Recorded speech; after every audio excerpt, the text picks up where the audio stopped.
चित्ता तमिल लैंग्वेज की एक्शन और थ्रिलर मूवी है जो साल 2023 में रिलीज हुई थी।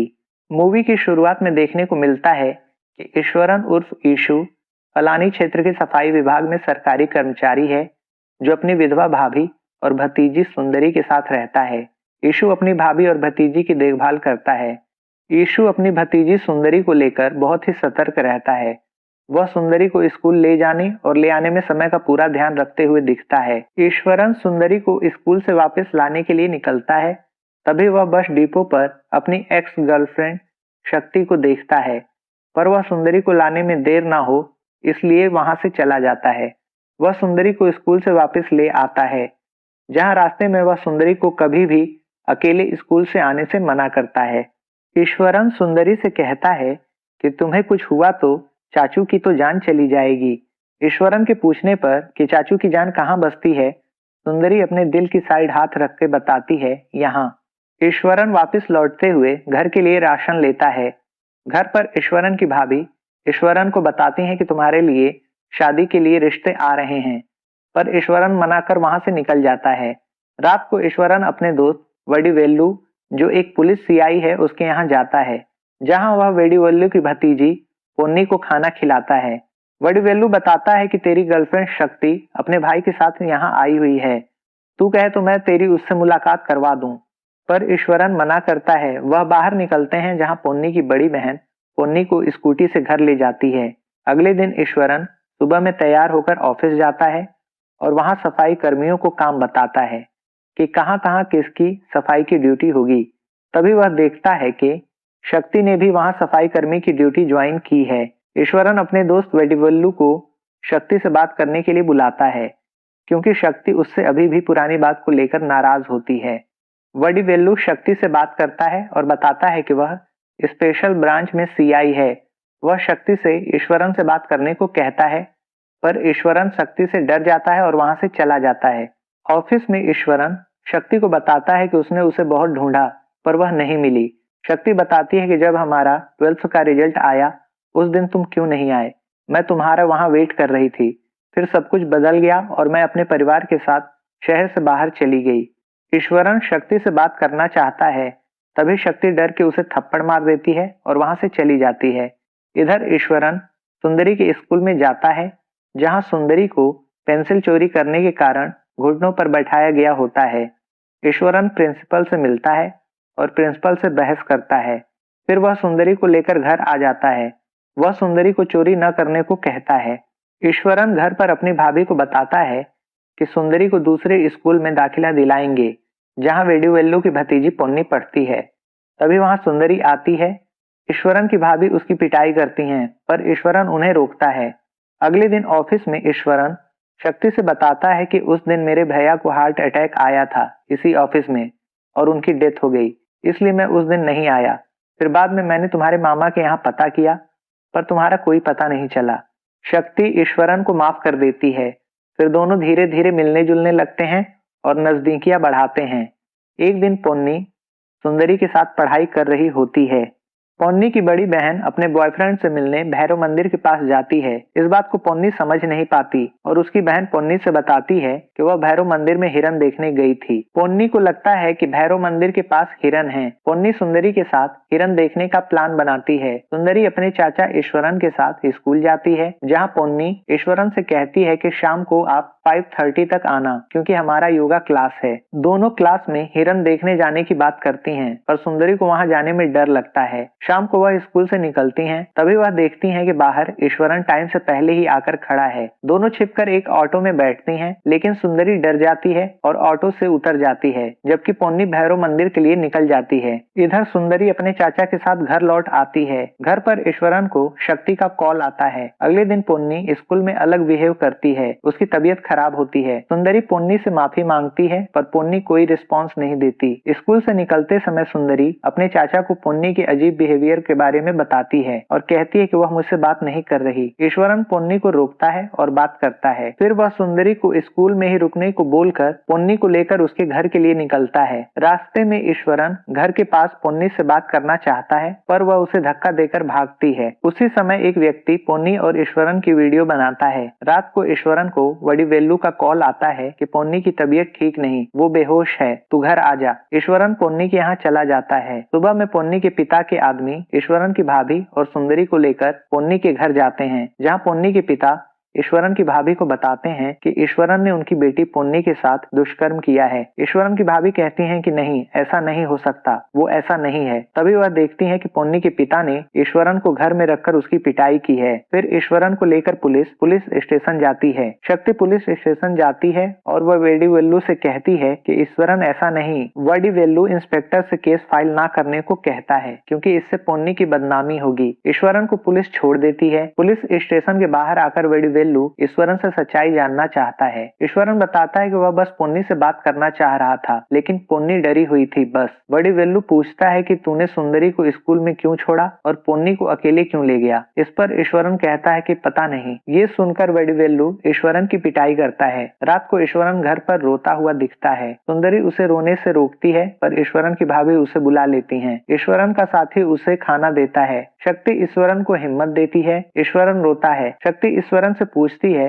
कि तुमने सुंदरी को अकेले क्यों छोड़ा। इस पर ईश्वरन नाराज होता है कि तुझे भी लगता है कि मैं गलत हूँ। वह शक्ति को वहाँ से जाने को कहता है। ईश्वरन खुद को बेबस पाता है। वह रात को सुंदरी के बिना ही सो रहा होता है। सुबह में ईश्वरन देखता है कि उसकी भाभी सुंदरी को गुड टच और बैड टच के बारे में बताती हैं। ईश्वरन को देख उसकी भाभी उसे समझाना चाहती हैं, पर वह घर से बाहर चला जाता है। ईश्वरन पास के एक पुराने कुएं के पास खड़ा होता है। तभी वहाँ वडिवेलु आता है। दोनों एक दूसरे को देखते हैं। तभी ईश्वरन वडिवेलु से पूछता है कि पोन्नी कैसी है। ये सुनकर वडिवेलु ईश्वरन को गले लगा लेता है और माफी मांगने लगता है। ईश्वरन कहता है कि क्यों, पोन्नी को होश आ गया क्या, तूने उससे बात की। वडिवेलु बस रोता हुआ दिखता है। ईश्वरन कहता है कोई बात नहीं, इसमें तेरी कोई गलती नहीं। इधर सुंदरी स्कूल से घर लौटती है और रास्ता भूल जाती है। वह अपने चाचू को ढूंढती है। तभी एक व्यक्ति उसे बुलाता है, पर वह ध्यान नहीं देती। वह व्यक्ति मुर्गी के बच्चे फेंकता है, जिसे सुंदरी उठाकर उसे देती है। फिर वह व्यक्ति मोबाइल पर गेम खेलता है और कहता है कि इसे कैसे खेलते हैं। फिर सुंदरी उससे मोबाइल लेकर खेलने लगती है। वह व्यक्ति सुंदरी को चाचू से मिलाने को बोलकर अपने साथ ले जाता है। बस में वह सुंदरी को ले जाता है। सुंदरी का सारा ध्यान मोबाइल गेम पर होता है। बस कंडक्टर उन्हें टिकट देता है। इधर सुंदरी की माँ और ईश्वरन सुंदरी को ढूंढते हैं, पर वह नहीं मिलती। वह पुलिस स्टेशन जाते हैं, जहां वडिवेलु ईश्वरन को बस डिपो का वीडियो फुटेज दिखाता है, जिसमें सुंदरी उस व्यक्ति के साथ बस में बैठते हुए दिखती है। पुलिस इंस्पेक्टर कहती है कि बच्ची बिना शोर के उसके साथ जा रही है। इसका मतलब कोई करीबी व्यक्ति है, दोस्त या रिलेशन के लोगों से पूछताछ करनी होगी। इस पर ईश्वरन नाराज होता है कि आपको बस करीबी लोगों पर ही शक क्यों होता है। ईश्वरन वहां से नाराज होकर निकल जाता है। अगले दिन पुलिस को एक छोटी बच्ची की जली हुई लाश मिलती है। वडिवेलु ईश्वरन के साथ उस क्षेत्र में जाता है जहां लाश की पहचान करने को कहा जाता है। ईश्वरन और उसकी भाभी मर्चरी में लाश को देखकर आते हैं। बाहर आकर ईश्वरन बताता है कि ये सुंदरी नहीं है, क्योंकि मैंने उसके बगल में लेट कर देखा, उसकी हाइट सुंदरी से ज्यादा है। वडिवेलु और ईश्वरन बस कंडक्टर से मिलते हैं, तो वह बताता है कि देखने से नहीं लगा कि उसने बच्ची को किडनैप किया है। वह बस स्टॉप से आगे जाकर रुका, इसलिए याद है। ईश्वरन बस कंडक्टर से कहता है कि बच्चों को हाथ में मोबाइल मत दो सर। बस कंडक्टर अपनी बेटी को देखता है, जो मोबाइल गेम खेलने में बिजी होती है। वडिवेलु ईश्वरन को बताता है कि वह वडुमलैपेटे स्टॉप से पहले उतरे हैं, तो वह तालाब के क्षेत्र के आसपास ही होंगे। दोनों सुंदरी की तलाश में भागदौड़ करते हुए दिखते हैं। वह काफी खोजबीन करते हैं, पर सुंदरी का कहीं कुछ भी पता नहीं चलता। वडिवेलु ईश्वरन को लेकर एक ऑटो ड्राइवर से मिलता है, जहाँ वह कुछ बच्चों से सुंदरी की बोतल को पाते हैं। ईश्वरन को पता चलता है कि बोतल लाश के पास से मिली थी। एक लड़की वह बोतल ईश्वरन को वापस कर देती है। ईश्वरन रोने लगता है कि सुंदरी अब जीवित नहीं। दोनों हॉस्पिटल जाते हैं, जहां डॉक्टर ईश्वरन को बताते हैं कि बच्ची की उम्र 11 वर्ष है, ये आपकी बच्ची नहीं, जाकर अच्छे से ढूंढिए। ईश्वरन वहां से गुस्से में निकलता है। ईश्वरन फिर से उस क्षेत्र के बच्चे से मिलता है और उसे बोतल देता है, पर वह नहीं लेता। ईश्वरन पूछता है, तुमने कल कहा कि तुम बोतल नहीं दोगे, तुमने उसे साबुन से साफ किया है, ऐसा क्यों? इस पर वह लड़का बताता है कि बोतल से पेट्रोल की गंध आ रही थी, पानी कैसे पीते। ईश्वरन ये सुनकर कि पेट्रोल पंप की वीडियो फुटेज निकलवाता है, जिसमें वह देखता है कि एक बच्ची जो जलकर मारी गई थी,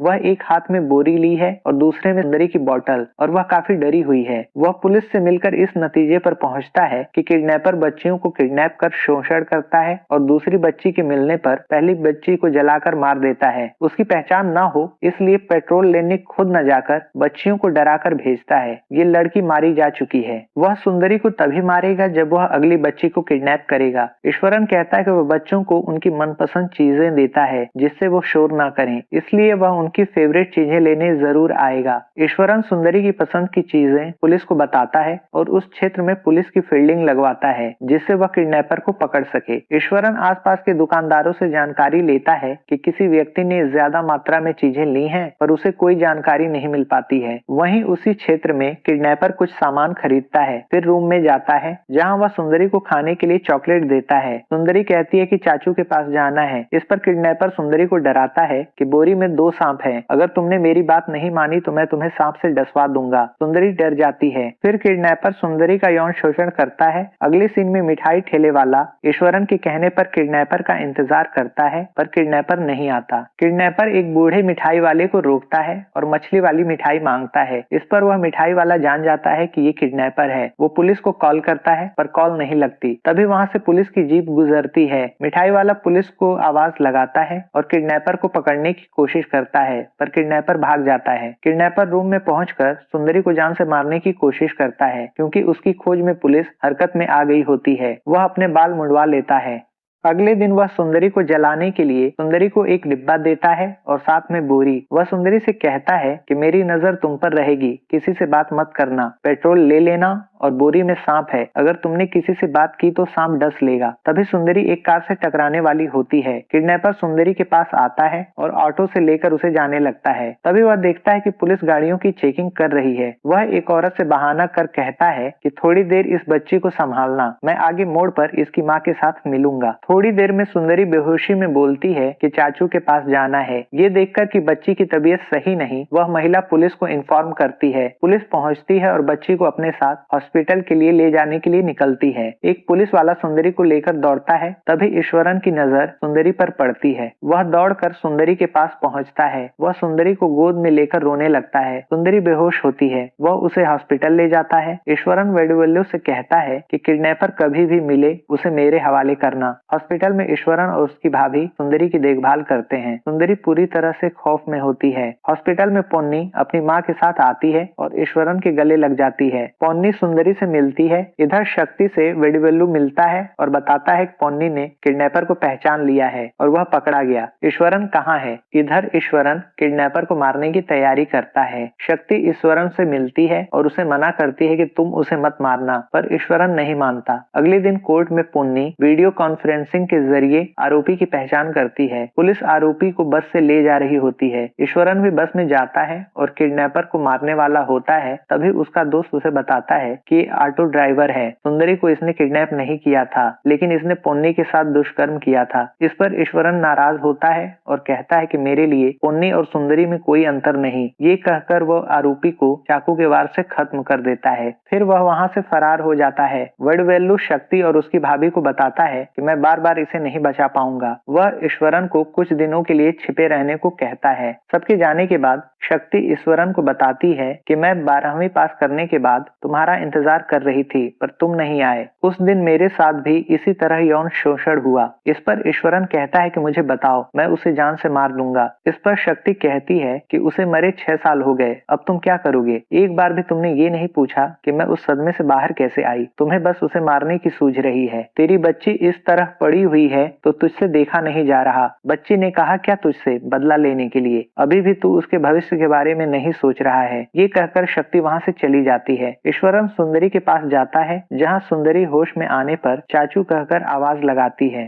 सुंदरी हल्की बेहोशी में कहती है भगवान मेरे चाचू को भेज दो। ये सुनकर ईश्वरन उदास हो जाता है। तभी सुंदरी उसे देखकर कहती है चाचू मेरे पास आओ चाचू। ईश्वरन सुंदरी के पास लेट जाता है। उसकी आंखों में आंसू होते हैं। अगले सीन में सुंदरी अपने चाचू के साथ स्कूल के लिए निकलती है। इधर पुलिस को एक 45 वर्ष के व्यक्ति की जली हुई लाश मिलती है जो किडनैपर की उम्र का होता है जिसने सुंदरी को किडनैप किया था। दोस्तों यहीं पर ये मूवी समाप्त हो जाती है।